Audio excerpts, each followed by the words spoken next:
Naquela noite chuvosa em Lisboa, o som da porta se abrindo ecoou como um trovão no quarto escuro de João.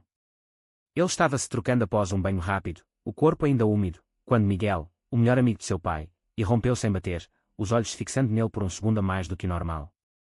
O que começou como um erro inocente se transformou em um segredo revelado, quando o pai de João, alertado pelo barulho, apareceu logo atrás e viu o olhar cúmplice entre os dois, desmoronando anos de mentiras e fingimentos em um instante de puro caos.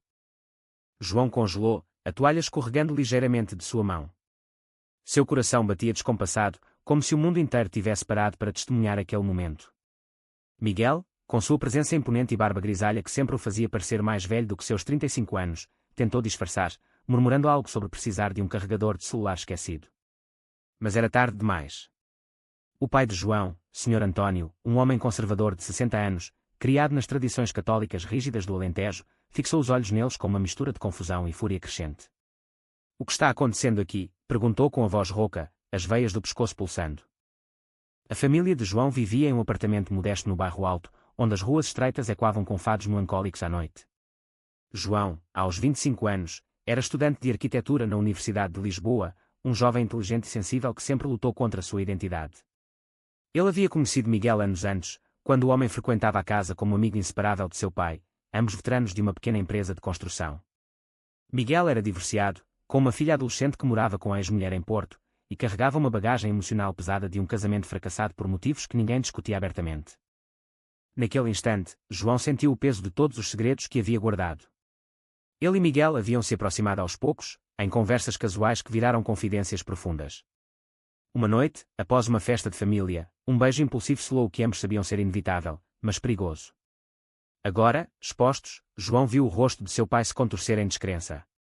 "Você? E ele?" "Meu Deus, João, isso não pode ser verdade", exclamou Sr. António, recuando como se tivesse sido atingido. Miguel tentou intervir, sua voz firme mas tremendo ligeiramente. "António, não é o que parece. Eu só vim pegar algo." Mas o dano estava feito. João, ainda seminu, vestiu rapidamente uma camisa, sentindo o rubor subir ao rosto. Ele sabia que aquela intrusão não era acidental. Miguel havia planejado vir mais cedo, mas o timing foi fatal. O pai, sem dizer mais nada, virou-se e saiu do quarto, batendo a porta com força. João e Miguel trocaram um olhar de pânico. "O que fazemos agora?" sussurrou João, o peito apertado. Nas horas seguintes, a casa virou um campo de batalha silencioso. Sr. António trancou-se na sala, bebendo um copo de vinho tinto sozinho, enquanto a mãe de João, Dona Maria, uma mulher devota de 55 anos que trabalhava como costureira, tentava entender o que havia acontecido. Ela bateu na porta do quarto de João, os olhos cheios de preocupação. "Filho, seu pai está furioso." "O que houve com Miguel?" João hesitou, mas decidiu que era hora de enfrentar a verdade.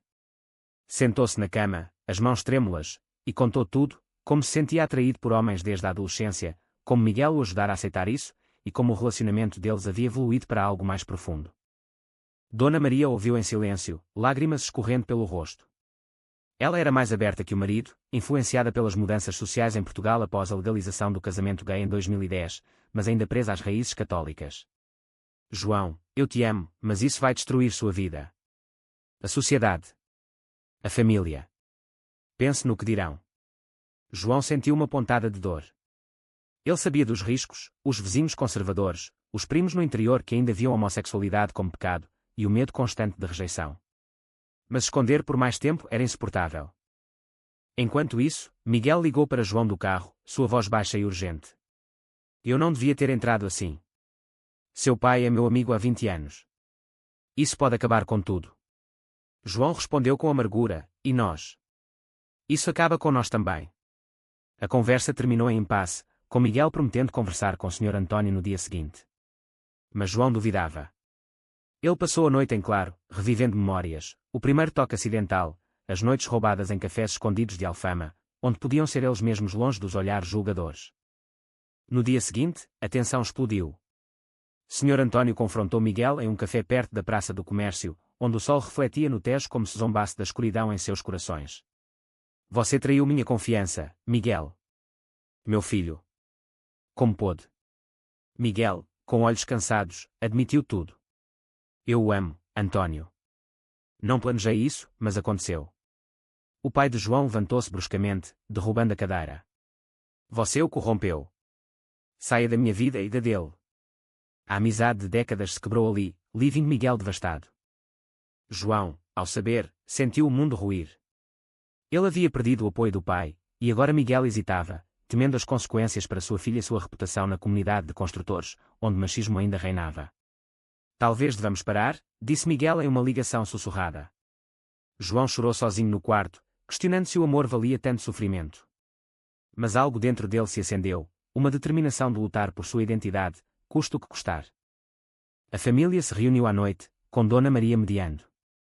Senhor Antônio, ainda irado, impôs um ultimato: escolha, João. Ou termina isso, ou sai de casa. João, com o coração partido, olhou nos olhos do pai. Eu não escolhi ser assim, pai. Mas escolho ser honesto. As palavras pairaram no ar, marcando o início de uma jornada cheia de dor e descobertas. Os dias seguintes foram um turbilhão de emoções para João. Ele decidiu ficar em casa por enquanto, mas o ar estava carregado de silêncio opressivo. Senhor Antônio mal olhava para ele durante as refeições, concentrando-se no jornal ou na televisão, onde programas debatiam os direitos LGBTQ+ em Portugal, um país progressista na lei mas ainda conservador em muitos corações. Dona Maria tentava bridging the gap, cozinhando os pratos favoritos de João, bacalhau à Brás, na esperança de restaurar a normalidade, mas nada funcionava. Miguel, por sua vez, enfrentava sua própria tormenta. Sua ex-mulher, Sofia, soube do ocorrido através de fofocas na família e ligou furiosa. Você e o filho do Antônio. Isso afeta nossa filha, Miguel. Ela tem 14 anos, o que vai pensar? Miguel, sentado em seu apartamento simples em Benfica, sentiu o peso da culpa. Ele havia se divorciado porque não conseguia mais fingir heterossexualidade, mas nunca admitir abertamente. Agora, exposto, temia perder a custódia parcial ou o respeito da filha, Ana, que idolatrava o pai. João e Miguel se encontraram secretamente em um parque no Chiado, longe dos olhos conhecidos. Sob as árvores frondosas, com o som de turistas ao fundo, eles discutiram o futuro. Eu não aguento mais esconder, disse João, os olhos verdes brilhando com lágrimas contidas. Miguel tocou sua mão brevemente, um gesto arriscado em público. Nem eu. Mas pense no custo, sua família, minha filha, nossos empregos. A conversa revelou camadas profundas de conflito. João via o amor como liberdade, enquanto Miguel, mais velho, via como uma batalha contra o mundo. De volta em casa, João enfrentou uma traição inesperada. Seu primo, Tiago, um rapaz de 22 anos que morava no mesmo prédio, ouviu a discussão e espalhou o rumor entre os amigos. No dia seguinte, João recebeu mensagens anônimas no WhatsApp: viado, saia do bairro. O estigma social, ainda vivo em partes de Lisboa apesar das paradas do orgulho, o atingiu como um soco. Ele se trancou no quarto, questionando se valia a pena persistir. Senhor Antônio, consumido pela raiva, procurou conselho no padre da paróquia local, um homem idoso que pregava contra o pecado moderno. Seu filho precisa de orientação, Antônio. Isso é uma fase, influenciada por amigos ruins. Inspirado, o pai confrontou João novamente: vá à igreja comigo. Talvez encontre paz. João recusou, sentindo-se traído pela fé que outrora o confortara. A igreja não me aceita como sou, pai. Porque eu deveria. Enquanto isso, Miguel tomou uma decisão ousada. Ele contou à filha sobre sua orientação, em uma visita ao Porto. Ana, surpreendentemente madura, abraçou-o: pai, eu te amo do jeito que você é. Aquilo deu forças a Miguel, que voltou a Lisboa determinado a lutar pelo relacionamento. Mas ao ligar para João, descobriu que o jovem havia sido pressionado pela mãe a consultar um terapeuta para curar confusões. A sessão com o terapeuta foi um turning point. O profissional, um psicólogo progressista, explicou a João que sua identidade era válida e que a pressão familiar era o verdadeiro problema. Você não precisa mudar, mas eles precisam entender. João saiu fortalecido, mas ao contar aos pais, desencadeou outra explosão. Dona Maria chorou: e se você nunca tiver uma família normal? Senhor Antônio, furioso, bateu na mesa: isso é contra Deus e a natureza. João, exausto, decidiu sair de casa temporariamente, ficando com um amigo da universidade em Oeiras. Lá, ele refletiu sobre as escolhas: continuar com Miguel e enfrentar o ostracismo, ou ceder e viver uma mentira. Miguel o visitou, trazendo flores, um gesto romântico raro, e eles conversaram até o amanhecer. Eu estou pronto para assumir, João. Mas e você?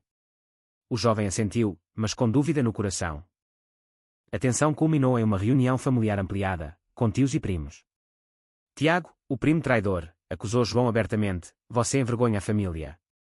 Miguel apareceu inesperadamente, defendendo-o, o amor não envergonha ninguém. A intolerância sim. A sala explodiu em argumentos, revelando divisões profundas, alguns parentes apoiavam secretamente, outros condenavam. Sr. António, vendo o caos, sentiu o primeiro vislumbre de dúvida. João, no meio da tormenta, percebeu o preço, amizades perdidas, família dividida, mas também uma autenticidade conquistada. Ele e Miguel saíram juntos, de mãos dadas pela primeira vez em público, caminhando pelas ruas de Lisboa sob o sol poente. Mas o caminho à frente era incerto, cheio de mais batalhas. Com João fora de casa, a família de Sr. António mergulhou em um abismo de reflexões. Dona Maria, dividida entre o amor pelo filho e a lealdade ao marido, começou a ler artigos online sobre a homossexualidade, descobrindo histórias de aceitação em Portugal. Ela visitou João em Oeiras, levando uma mala de roupas e comida. Volte para casa, filho. Seu pai sente sua falta, mesmo que não admita. João abraçou-a, mas firmou, só se ele me aceitar como sou. Miguel, impulsionado pela coragem, enfrentou seu círculo profissional. Na empresa de construção, rumores se espalharam, e colegas o olhavam torto. Um supervisor, homofóbico declarado, o rebaixou de cargo sutilmente. Não queremos distrações aqui. Miguel debateu internamente, denunciar por discriminação, protegida pela lei portuguesa, ou engolir o orgulho para manter o emprego. Ele escolheu lutar, consultando um advogado amigo, mas o processo seria longo e doloroso. João, na universidade, encontrou apoio em um grupo LGBTQ+ estudantil. Lá, ele compartilhou sua história, ganhando perspectivas novas. Uma amiga, Rita, disse: "Você não é o problema, a sociedade é." Inspirado, João planejou uma conversa honesta com o pai. Mas antes, uma traição maior veio de Miguel. Pressionado pela ex-mulher, ele hesitou em assumir publicamente, sugerindo uma pausa. Só até as coisas acalmarem. João sentiu-se traído, você me prometeu lutar. A discussão azedou em um café em Belém, perto dos pastéis famosos. Miguel explicou: minha filha precisa de estabilidade. Se eu perder o emprego, como a sustento? João, magoado, retrucou: e eu? Sou descartável. Eles se separaram em raiva, deixando João questionando se o amor era real ou apenas conveniência. De volta ao apartamento familiar, Sr. António sofreu um colapso emocional. Vendo fotos antigas de João criança, ele chorou pela primeira vez em anos. Onde errei? Perguntou a Dona Maria. Ela respondeu: não erramos em criá-lo. Erramos em não aceitá-lo. Influenciado, ele procurou Miguel, marcando um encontro no Castelo de São Jorge, com vista para a cidade. A conversa foi tensa. Você destruiu minha família, acusou Sr. António. Miguel rebateu: não destruí, revelei verdades. João é gay, com ou sem mim. Pela primeira vez, o pai ouviu sobre as lutas internas de Miguel, a repressão na juventude, o casamento forçado, a depressão. Eu sei o que é viver uma mentira. Sr. António, tocado, admitiu: eu temo pelo futuro dele. A sociedade é cruel. Enquanto isso, João enfrentou um dilema moral. Tiago, o primo, pediu perdão, revelando sua própria confusão sexual. Eu espalhei os rumores por medo de ser como você. João perdoou, mas com condições. Ajuda a mudar as mentes. Juntos, eles planejaram uma intervenção familiar. A alta tensão veio em uma ceia de domingo. Toda a família reunida, João retornou. Sr. António, hesitante, disse: filho, eu não entendo, mas não quero te perder. Foi um passo, mas insuficiente. Miguel chegou, convidado por Dona Maria, e o ar ficou elétrico. Acusações voaram: você o seduziu, gritou um tio. Miguel defendeu: amor não é sedução, é conexão.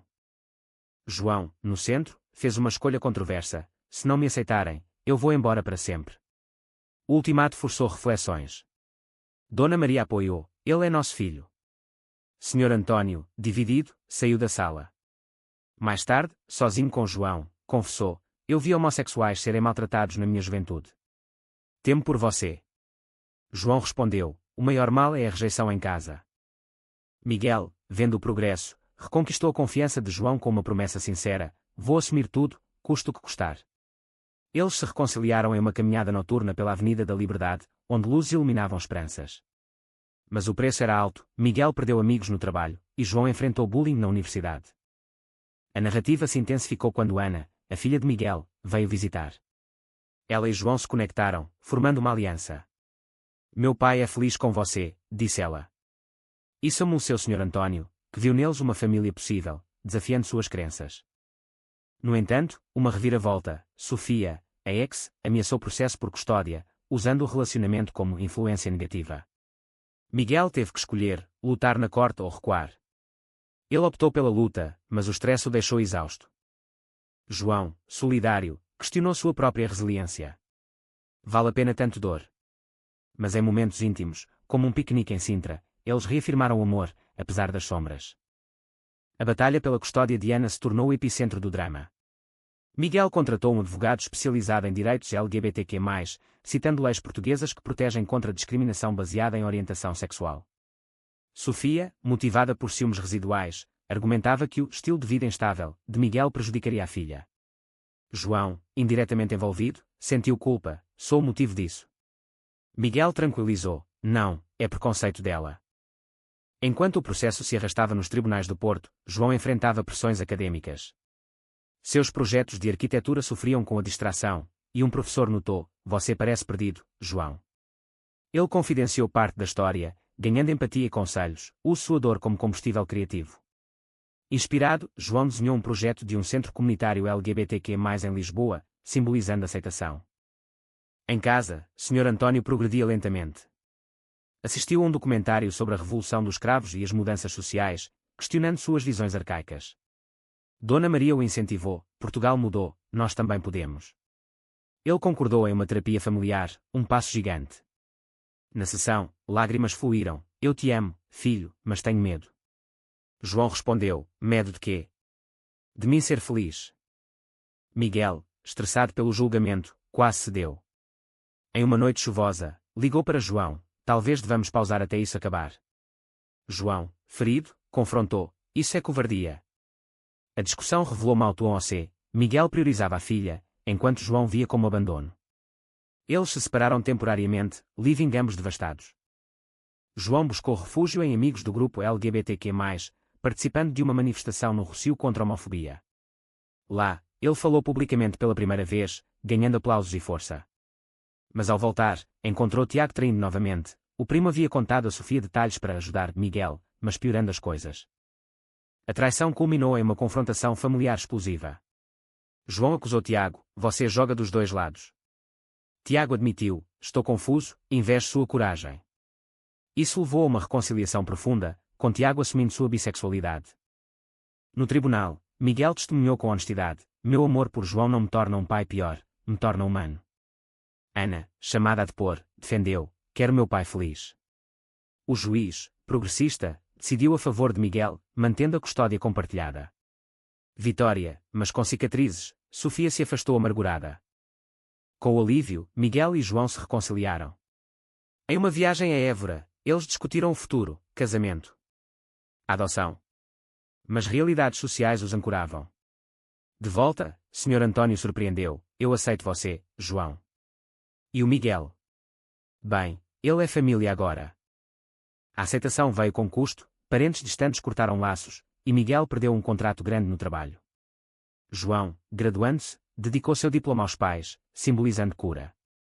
Mas tensões remanescentes, em uma festa familiar, um comentário homofóbico de um tio levou a uma defesa veemente de Sr. António, meu filho é quem é, respeito ou saia. Um momento de orgulho para João. Miguel e João, fortalecidos, planejaram morar juntos em um apartamento em Alfama. Mas o mundo exterior testava, assédio na rua, olhares julgadores.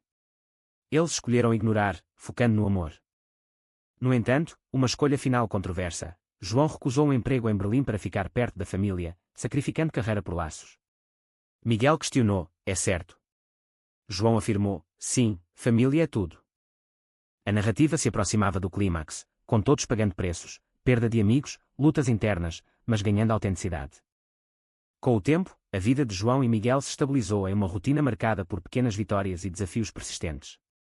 Eles se mudaram para o apartamento em Alfama, onde as janelas davam para o Tejo, simbolizando um novo começo. Sr. António visitava ocasionalmente, trazendo vinhos do Alentejo e tentando conversas desajeitadas sobre futebol para evitar tópicos sensíveis. Dona Maria, mais entusiástica, cozinhava para eles, aceitando Miguel como parte da família. Ana se tornou uma presença constante, passando fins de semana em Lisboa.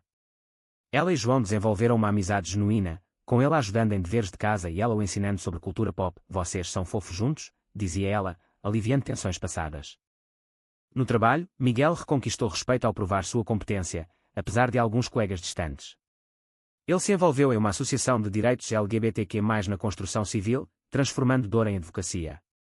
João, empregado em um estúdio de arquitetura, projetava espaços inclusivos, inspirado por sua jornada. Mas feridas antigas reapareciam. Em uma reunião familiar em Natal, um primo distante fez piadas ofensivas, levando Sr. António a defendê-los com veemência. Basta. Eles são minha família. Foi um turning point, solidificando a aceitação. João refletia sobre as escolhas. Recusar Berlim foi certo. Ele sentia saudades de oportunidades, mas valorizava a proximidade. Miguel, sentindo a dúvida, propôs: vamos viajar juntos, explora o mundo comigo. Eles planejaram uma viagem à Madeira, reavivando o romance. Uma crise final veio quando Tiago, agora assumido, enfrentou rejeição familiar e pediu ajuda. João e Miguel o apoiaram, formando uma rede de suporte. Isso destacou o ciclo, de vítimas a mentores. Em uma noite estrelada no mirador da Senhora do Monte, João e Miguel conversaram profundamente. Pagamos caro, mas ganhamos liberdade, disse Miguel. João concordou: sim, mas e se tivéssemos escolhido diferente? A família se reuniu para o aniversário de Sr. António, celebrando união. Ele brindou, à família, em todas as formas. Lágrimas e risos misturaram-se, marcando cura. No entanto, sociedade externa persistia com desafios. Uma petição contra a educação LGBTQ+, nas escolas os mobilizou a protestar. Eles marcharam na Parada do Orgulho em Lisboa, de mãos dadas, sentindo empoderamento. KT Tuc, João questionou internamente: todas as dores valeram? Ele concluiu que sim, mas deixou uma dúvida para reflexão. Foi certo João priorizar a família sobre sua carreira, ou isso foi um sacrifício desnecessário que perpetua ciclos de conformidade?